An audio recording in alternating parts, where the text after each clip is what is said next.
हम स्टार्ट करते हैं पैराफिन ब्लॉक मेकिंग से। आप लोग ये पढ़ चुके हैं पैराफिन ब्लॉक मेकिंग?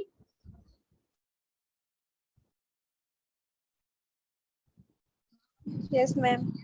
कर मुझे आप बताएं, बल्कि अब ये तो ट्यूटोरियल है ना, तो मैं आपसे सुनूंगी ताकि आपकी रिवीजन हो जाए और मुझे पता लग जाए कि आप लोग कितनी समझे। आप ये ना सुने मैम, क्योंकि जो मैम ने पढ़ाया था वो हमारे सर के ऊपर से गुजर गया था। एक तो पहली बात, ये लेक्चर रिकॉर्डेड है।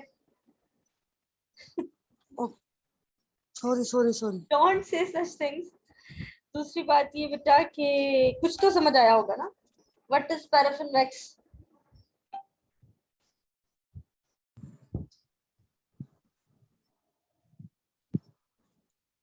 मैम वो मशीन ही समझ आई थी, उसका बता सकते हैं कि इसमें से वैक्स उसमें डालते हैं निकालते हैं नीचे से, वही समझ आया था मैम। जो वैक्स को मेल्ट करने वाली मशीन है। यस मैम, वैक्स को मेल्ट होके नीचे आती है और फिर एक साइड जो वैक्स को कूल करने वाली होती है और एक साइड हॉट साइड होती है। बिल्कुल। जो जब वैक्स ठंडी हो जाती है तो फिर हम उसमें ब्लॉक जो होता है, कूल ब्लॉक जो होता है उसको हम रख देते हैं साइड पे। और जो और मैम जो होता है उसके बाद टिश्यू उसको कट करते हैं और मेल्टेड वैक्स को जो है उसके अंदर पोर करते हैं, मतलब उसके अंदर डाल देते हैं। और फिर उसके बाद उसको, जो पहले हमने एक मशीन पढ़ी अगर थी आपको पता तो हो नाम याद आ कि रहा उसका। ये जो हम स्पेसिमेन यूज कर रहे होते हैं, जिसको हमने वैक्स में एम्बेड करना होता है, वो ऑलरेडी वैक्स के अंदर से होके आ रहा होता है। ऐसा कुछ याद है आप लोगों को?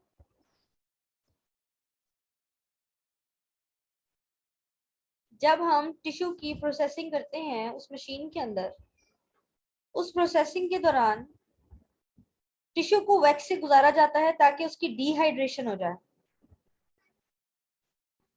और डिहाइड्रेशन के लिए जब उसे वैक्स से गुजारते हैं तो इसका मतलब है उसके अंदर वैक्स आ जाती है, वो वैक्स के अंदर डूबा हुआ होता है।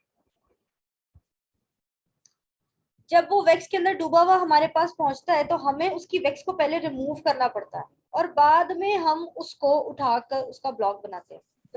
तो हम क्या करते हैं, उस पूरी की पूरी कैसेट को 58 डिग्री सेल्सियस पर पैराफिन बाथ के अंदर रखते हैं 15 मिनट्स के लिए,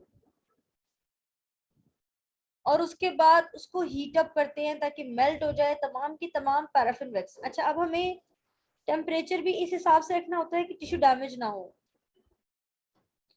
और after 1 hour before the tissue added to the cassette, हम उसको लेकर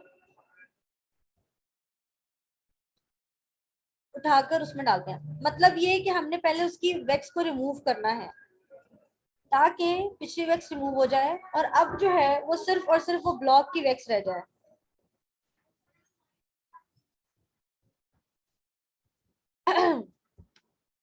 ये रही पैराफिन वैक्स सबसे अच्छी हालत में, जो कि हमारे पास मौजूद कम कम ही होती है। हमारे पास जिस तरह की वैक्स मौजूद होती है ना, वो बड़े बड़े स्लेब होते हैं वैक्स के, जिनकी कटिंग कर करके तोड़ तोड़ के जरा जज्बाती किस्म का वो करके ना तशद्दुद उन वैक्स के ब्लॉक्स के ऊपर, फिर हम वैक्स तोड़ते हैं, उसको निकालते हैं, उसको मशीन के अंदर डालते हैं।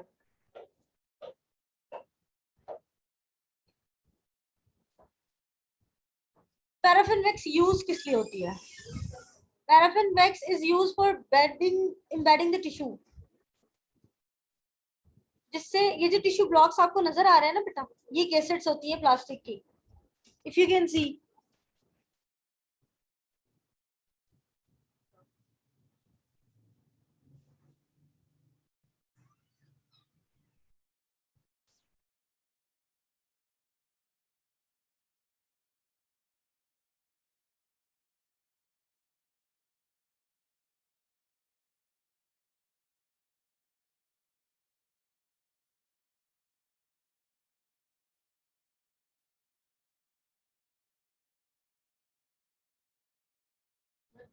अच्छा जी, अब हमारे पास ये जो केसेट्स है ना, इसके अंदर टिश्यू को एम्बेड किया जाता है।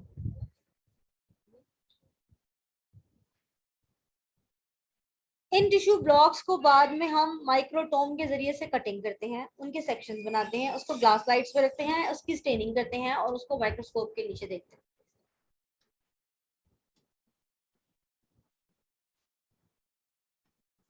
आपकी क्लास में ऐसी कोई अनहोनी किस्म की वारदात तो नहीं होती ड्यूरिंग द क्लास कि कोई बच्चा आए और अजीब सी आवाजें निकाले? No ma'am. फर्स्ट ईयर में ऐसा जरूर होता है। मैम जब ज्यादा होना तब होता है। अब आपकी क्लास की स्ट्रेंथ कितनी है? टोटल 14। 14। ठीक है जी। आर साहिबा, मुझे तमाम की तमाम 14 बच्चों की लिस्ट दे दीजिएगा प्लीज। Okay ma'am. गुड हो गया।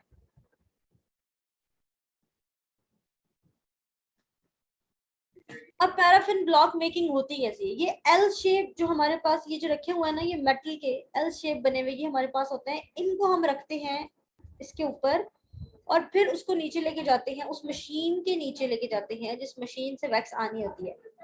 उसके अंदर हम इसको रखते हैं और एम्बेड करते हैं। अब metal moulds the smeared with glycerol and fill the mold with a fresh melted wax. Orient specimen so that intended cutting spaces is pressed against the base and place identifying the label. और labeling के बाद, after labeling, skin of the wax has formed completely over the surface of this block. Solidification by the immersion in cold water for nearly 15 minutes. तो जनाब हमने क्या किया? हमने ये किया कि मेटल को हमने यूज किया, इसका वो शेप बनाया जिस शेप के अंदर हमने उस ब्लॉक को बनाना है। फिर उसको पूरा को पूरा मेल्टेड वैक्स से फिल कर दिया, स्पेसिमेन डाला और उसको डालने के बाद थोड़ी देर ठहरने दिया। फौरी तौर पर अगर आप, जाहिर सी बात है, ये एल शेप मेटल को रिमूव कर देंगे तो ऑब्वियसली वो उसकी शेप नहीं बन पाएगी। और उसका लेबल लगा दिया। सबसे पहला और सबसे इम्पोर्टेंट काम जो है वो आपने लेबल करना है, क्योंकि अगर आप लेबल नहीं करेंगे तो आपको पता ही नहीं लगेगा ये टिश्यू कौन सा है। लेबलिंग बहुत इंपॉर्टेंट पार्ट है। अगर लेबलिंग खराब हो जाए तो बेटा ये समझो कि आपका सबसे बड़ा, आपका कहते हैं ना कि हैंडलिंग में सबसे बुरा वो है कार्यक्रम जो आप करेंगे। सबसे अच्छे तरीके से हैंडलिंग वो होती है जिसकी लेबलिंग सबसे अच्छी हो। और लेबलिंग के बाद उसको आफ्टर लेबलिंग, जब उसके टिश्यू की प्रोसेसिंग हो रही हो उस दौरान भी उसकी लेबलिंग पे कोई फर्क ना आए।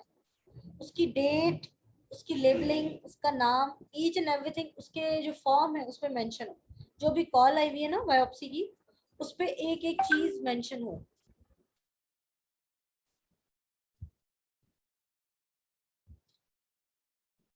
अब कंप्लीटली सॉलिडिफाई होने के बाद ब्लॉक को, मोल्ड को रिमूव कर दिया जाता है। हमारे पास ब्लॉक बन गया, लेबल्ड है, उसको हमने उठा के साइड पे रख दिया। ये G L shaped metal plates हैं जो कि जॉइन इस तरह से की जाती हैं और फिर टिश्यू को इस तरह से मेट। अब ये बन गया हमारे पास वो ब्लॉक जिसको अभी आपको याद है, भी हम कह रहे थे केसेट्स होती हैं। ये रही केसेट्स, ये प्लास्टिक केसेट है। लेकिन जो इसके जरिए, इस एल शेप के जरिए से जो हम ब्लॉक बनाते हैं वो ऐसी केसेट नहीं होती है। ये केसेट ऑलरेडी बनी बनाई आती है और ये खर्चा हमारी गवर्नमेंट नहीं उठाती है। वो कहती है सस्ते में काम चलाएं। तो जो हम इसके जरिए से बनाते हैं ना, वो जस्ट एक वैक्स का ब्लॉक होता है और उसके दरमियान में टिश्यू होता है। ऐसा नहीं होता है, वो मैं आपको दिखाती हूँ कैसा होता है। और ये देखिए, इसने टिश्यू को रखा और माइक्रोटोम के जरिए से इसकी स्लाइसिंग शुरू कर दी। अब आप देख रहे हैं स्लाइस होकर आ रहा है। इसका स्लाइस इतना बारीक होना चाहिए कि ट्रांसपेरेंसी हो, कि मतलब आर पार नजर आए, और उसके बाद उसको हम स्लाइड के ऊपर रखते हैं। मैम आपकी आवाज कट रही है।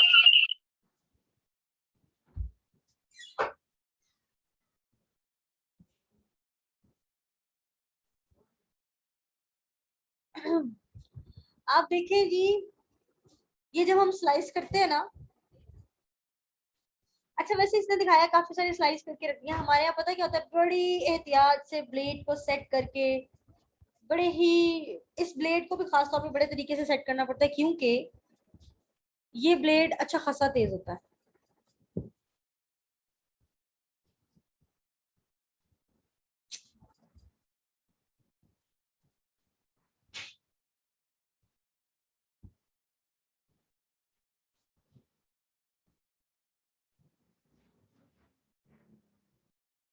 मैं चाह रही हूँ, मैं आपको कोई, आप लोगों ने अब तक कोई वीडियो देखी है?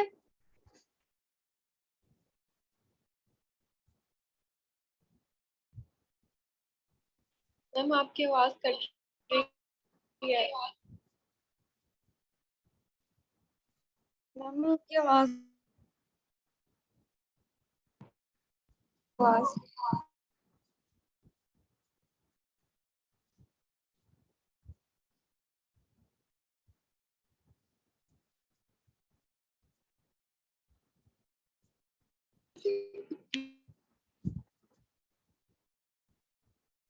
मैम आपकी आवाज नहीं आ रही।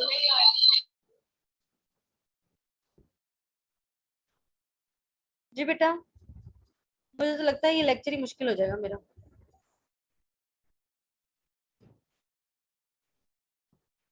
बेटा आवाज आ रही है? मैम अब कट कट के आ रही है। मुझे लगता बहुत कट रही है। है बाहर खड़े होके लेक्चर लेना पड़ेगा आप लोगों को।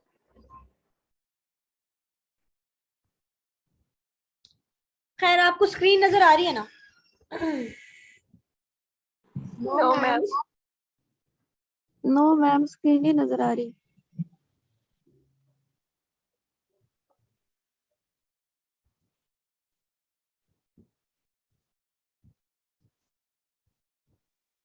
आवाज भी नहीं आ रही। जी, अब नजर आ रही है आप लोगों को स्क्रीन? जी अब आ रही है। हाँ जी, यस मैम अब आ रही है। गुड। और आवाज आ रही है?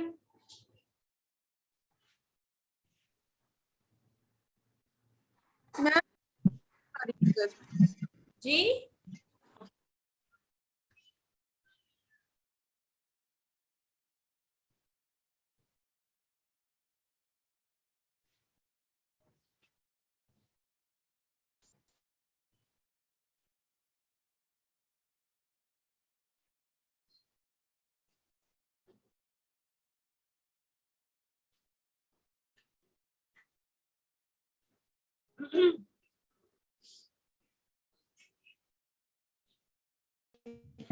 बन जाती।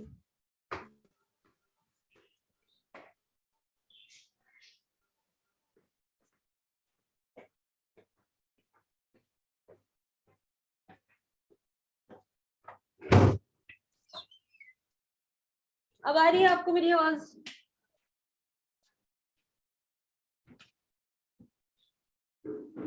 क्लास,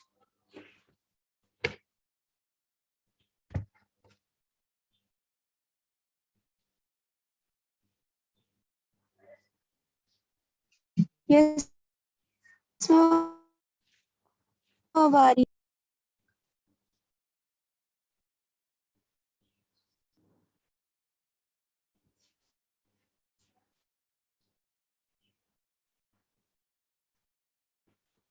अच्छा जी, ये देखिए, मैं आपको एक वीडियो दिखाने लगी थी टू हैव एन ओवरव्यू।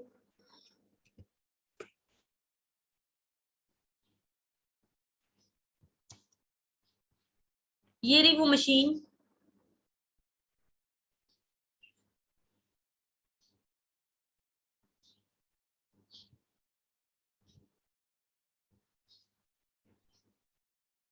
इसमें हम टिश्यू एम्बेड करते हैं।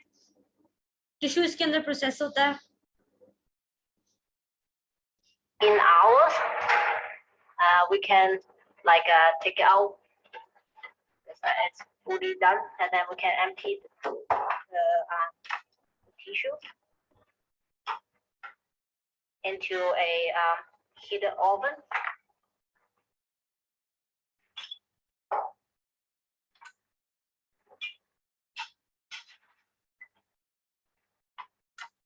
To make sure everything keeps warm, and this processing machine just help us to dehydrate and doing the curing process for the for the tissue before it is infiltrated.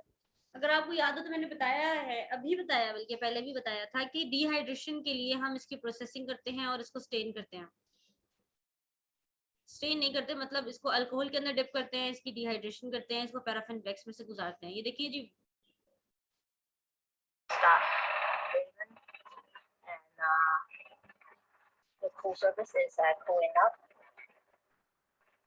ये वो machine है जिसमें वो बता रहे थे कि एक So melting we'll section put है। the bone chips cassette These are the cassettes. that has been labeled on the heat reservoir here that will keep them warm and lightly like the perfume will be lightly melted ready, and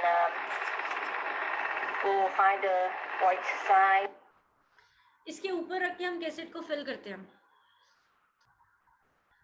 ताकि जो wax आए वो इसकी shape में आ जाए, mould हो जाए। ये इसने टिश्यू यहाँ से उठाना है,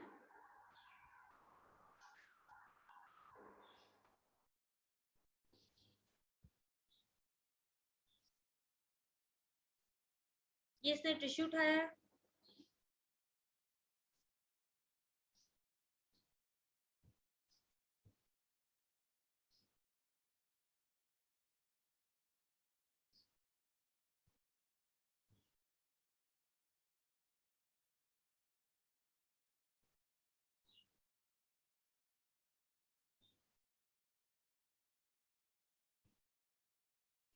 ये इसने वैक्स डाली है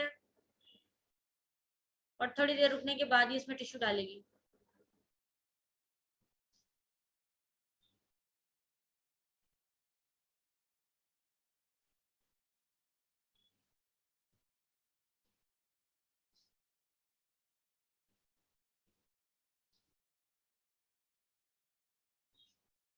बहुत एहतियात से प्लेस करना होता है टिश्यू हमें।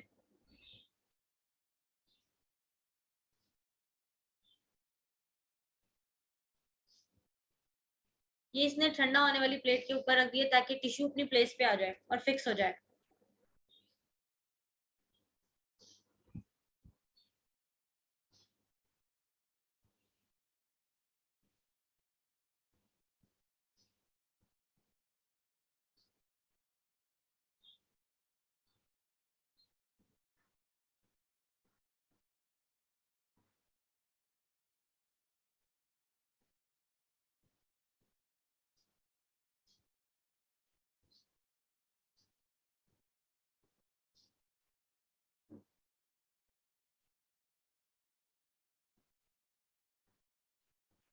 अब ये एम्बेडेड टिश्यू की हमारे पास कैसेट बनी हुई है, इसको हम बाद में इसमें से रिमूव कर देंगे इस ब्लॉक में से।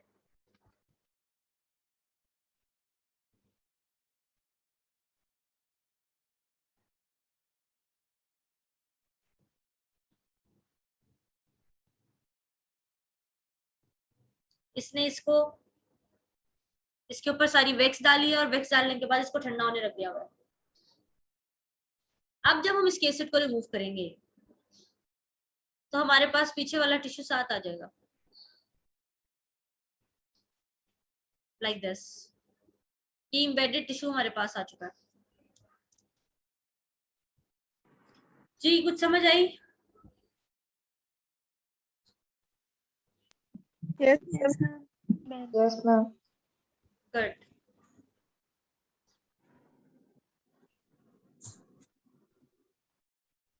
इसी के साथ हमारा लेक्चर खत्म होता है। उम्मीद है कि आपको ये ट्यूटोरियल समझ मैम ये आप वीडियो का हमारा लिंक टॉपिक है या सिर्फ प्रैक्टिकल या प्रैक्टिकल भी है?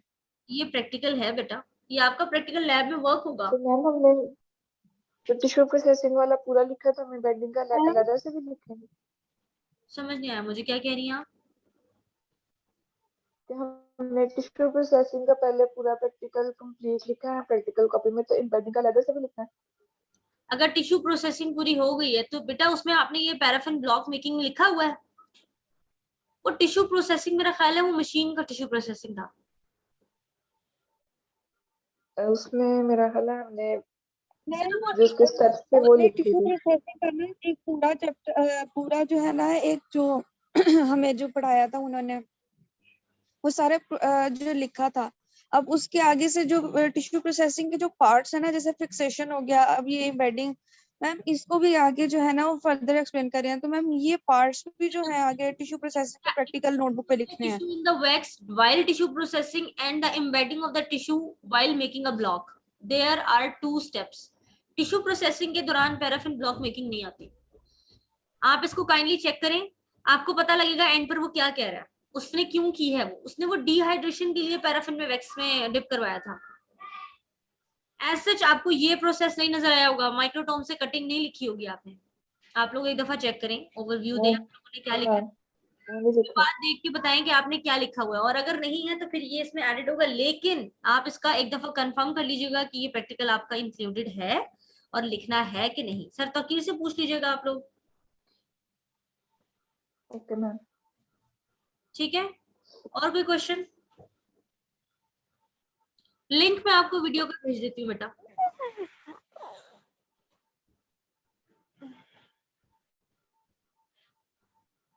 नहीं है कोई क्वेश्चन? No ma'am. चलें फिर, गुड हो गया, हम क्लास एंड करते हैं। ओके जी, अल्लाह हाफिज, टेक केयर। अल्लाह हाफिज। अल्लाह हाफिज मैम। अल्लाह हाफिज।